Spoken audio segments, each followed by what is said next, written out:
Hey guys, a simple life is a beautiful life, so welcome to our life. I am Larry and welcome to our YouTube channel. Kung pa lang sa aming YouTube channel, please subscribe and click the notification bell button para lagi kang updated sa aming mga videos.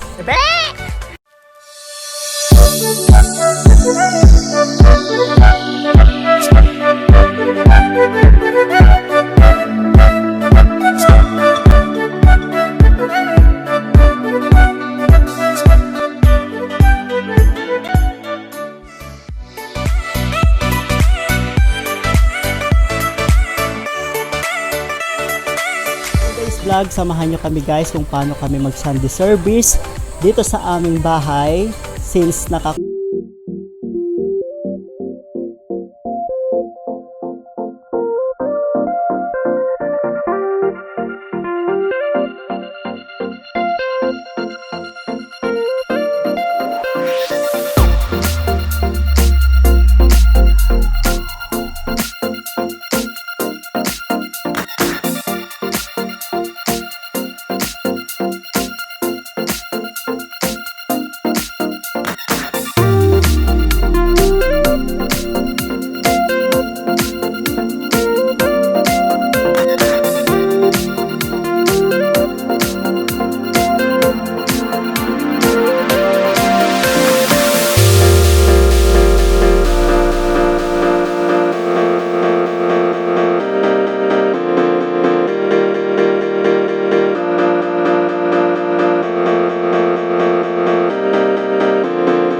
bago tayo magsimula, pakishare po yung video natin.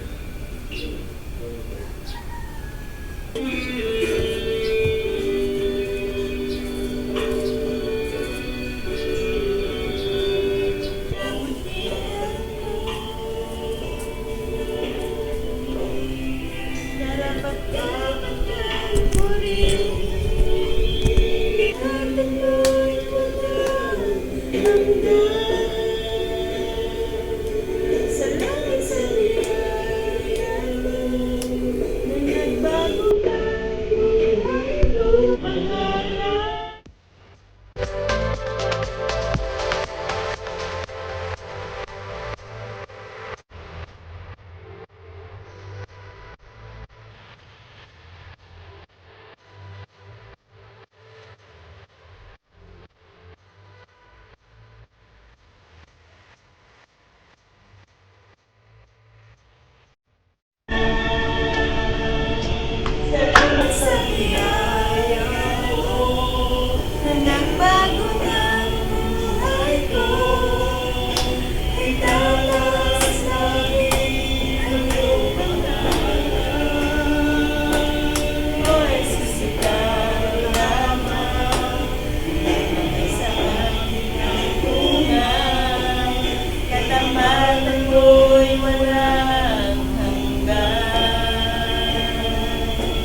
Kung anumang sitwasyon ay magbibigay sa Panginoon dahil alam natin ang ating Panginoon ay tapat at totoo.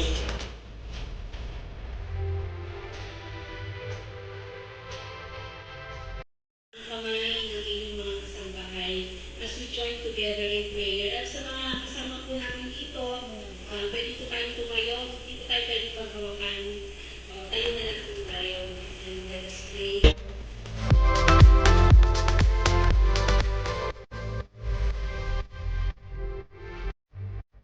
Sumasamba, nagpupuri, at nagbibigay ng salamat sa Panginoon ngunit dahil po sa ating mga sitwasyon ay naka-experience po tayo ng ganito na lamang na nagkaroon po tayo ng live streaming upang maiparating ang mensahe ng Panginoon sa ating mga tahanan. Ang mga kapatiran man, mga kaibigan, kapag-anak, sa iba't ibang dako ng mundo at sa iba't ibang dako ng Pilipinas. Good morning para sa mga Pilipino dito sa Pilipinas at good evening naman.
Co-believers. Bilang Kristiyano ay meron tayong kapatid, meron tayong mga kaibigan, meron tayong mga kamag-anak. Pero dito po ay mangungusap ni Apostol Pablo na ipapadaman natin, ipapakita natin kung paano tayo mga Kristiyano ay naglilingkod sa ating kapwa Kristiyano. Letter A,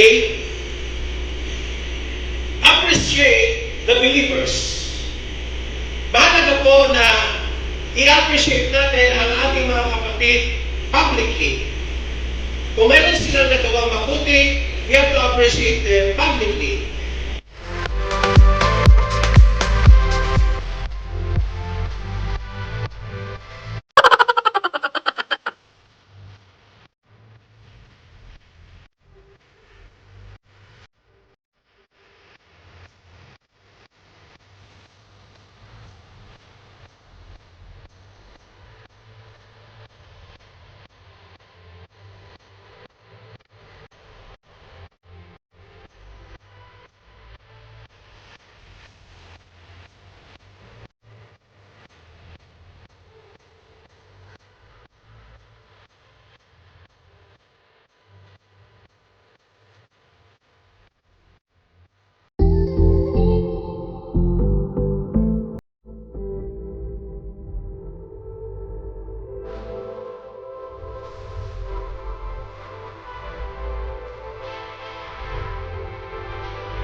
On with those possibilities in your life to serve God, to serve your co-believer in ministry, and to share the gospel to the pre-believers. So ayun guys, tapos na po yung Sunday service natin dito sa bahay, sa Baya Online. Baya Online. Yan, ayos na muna tayo at babalikan ko.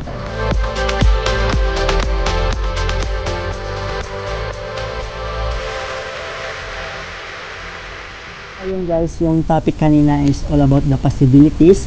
Possibilities na maaring mangyari dito sa ating mundo. So, isa po dyan is yung terminous infection. Maaring magkaroon ng mas lalalang infection sa ating mundo.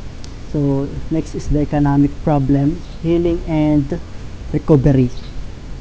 So, pero sa mga possibilities na yan guys, hindi lang po, as a Christian, hindi po tayo dapat tutunganga lang at walang gagawin.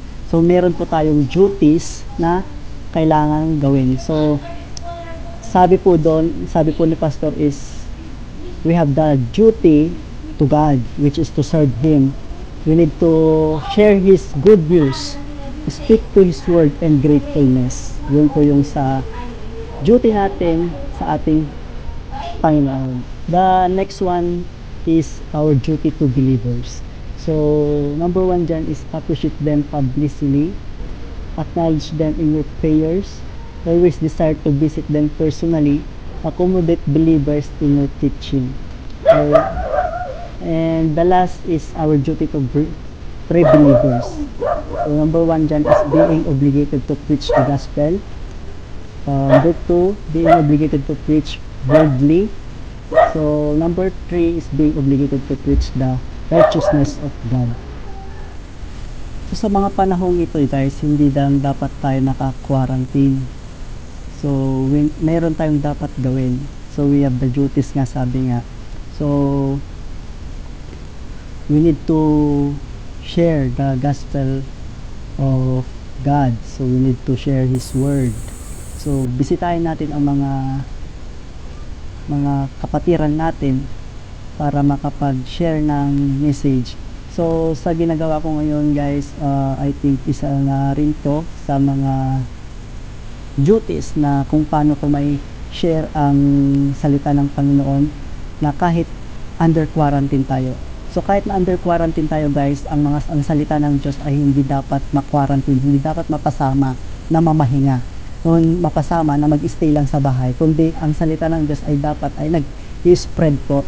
So, guys, I encourage you na kung isa ka po sa mga believers na nanonood ngayon at may mga kakilala kang hindi pa nakakakilala sa ating Panginoon, so it's your time na i-share sa kanila ang mga salita ng ating Panginoon.